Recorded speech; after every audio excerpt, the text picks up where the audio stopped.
So it turns out the Prey Predator movie isn't just going to get a sequel. It was always planned to be part of a trilogy. Welcome to Sidetrack, your sci-fi TV and movie channel.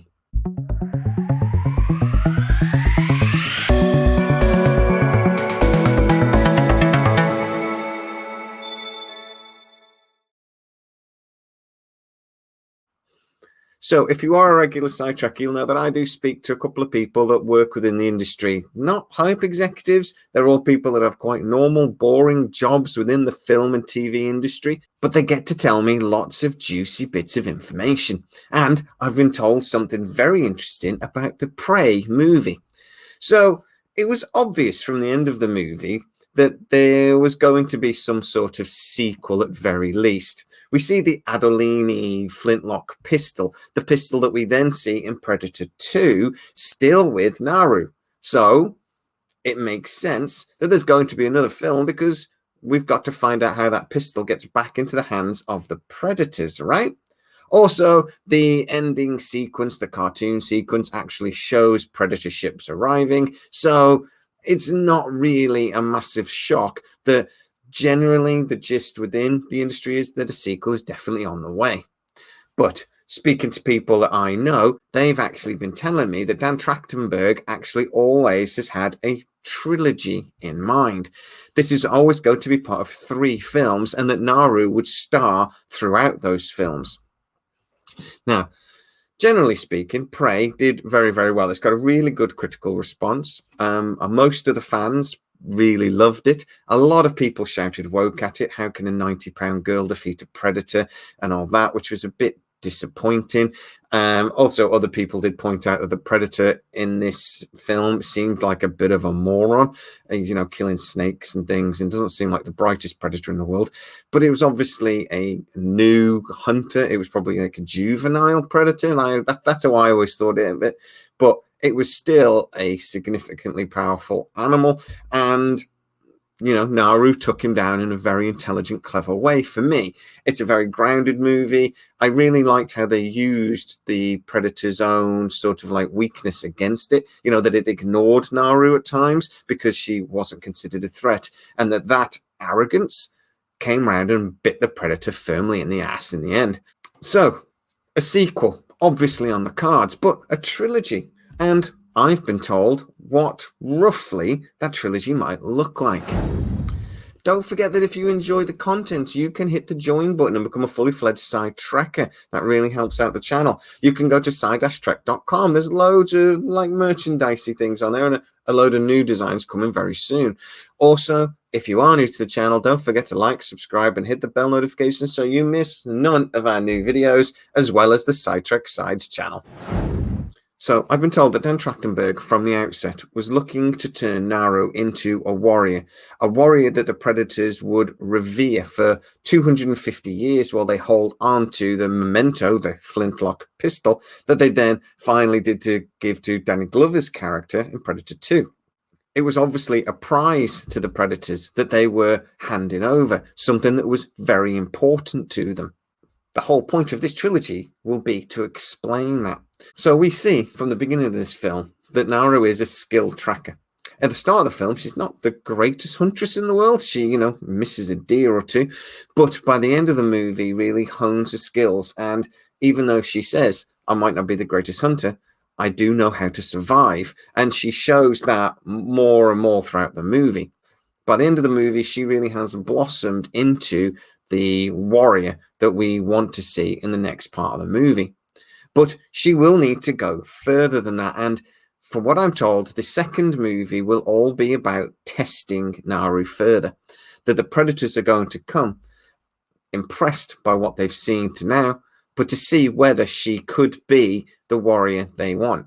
Now, we know from the greater lore of the Predators, or the Yautja, that actually they will blood other beings other themselves, that they're in the comics, etc., humans have been blooded and become predators themselves. That actually the predator monocle is not about the being, the creature, the animal. It's more about the attitude and the spirit within the person. Now, Naru is not going to survive all three movies, is what I'm being told. And in the third movie, she will lose her life, but she will lose her life in a way that the Predators 100% respect.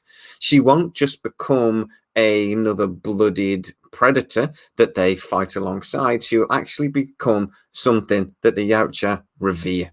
She will become a proper, like, warrior princess, Xena style. You're breaking my heart. I'm also told that at some point in these movies, I'm not 100% certain whether it's going to be in the second or the third movie, that there's going to sort of be a little bit of an AVP sort of thing going on, and that we are actually going to see a version of the xenomorph alien from the Aliens franchise. Now, I'm told we're going to see a version of, because Dan Trachtenberg is trying to create something that is slightly separate from the Predator that have come before, and he would do the same with the Alien franchise. And Hulu and Disney are more than happy for him to do that, considering the success that Prey has already had. So we will see aliens. Now, I do wonder how this could be related to the Aliens TV series that is coming next year. I don't know if there is going to be a connection there for certain, but it would be interesting to find out, and hopefully we will know by the end of next year. But having a proper AVP, because I mean, Alien versus Predator, that should have been brilliant, that film. The game was ace. The whole setup for AVP completely makes sense, that the Predators would hunt down the xenomorphs.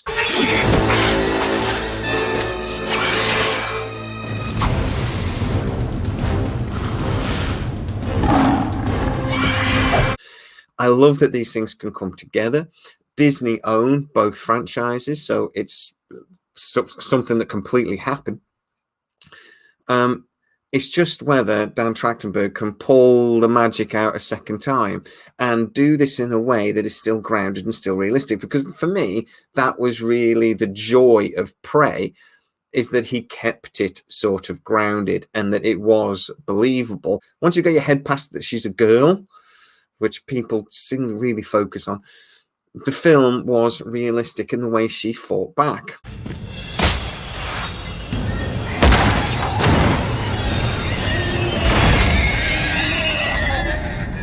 I can completely see how Naru defeated the Predator.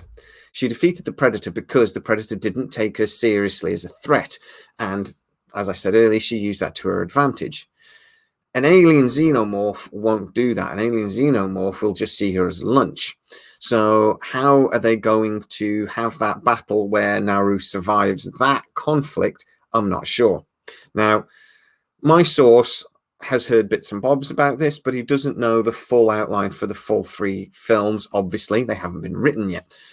But Dan Trachtenberg has got apparently a idea in mind, and it's something that he's talked to lots of people about apparently over the last few years, because this idea has been brewing in his mind for a while.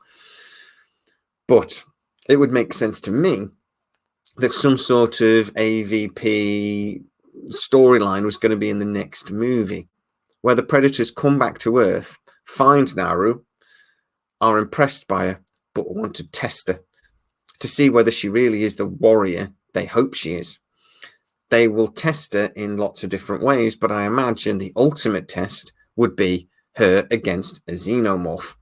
So maybe that would be in the second one, or maybe that is in the third movie, because again, if the greater lore is that the Predators consider the xenomorph alien to be sort of like the ultimate prey.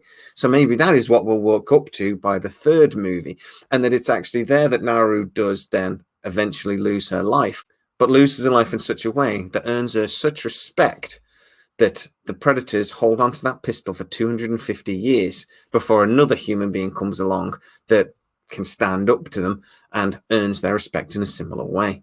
But what do you think, guys? What do you think about this idea of doing a trilogy? Do you think there is a risk that this film could wander into the silly?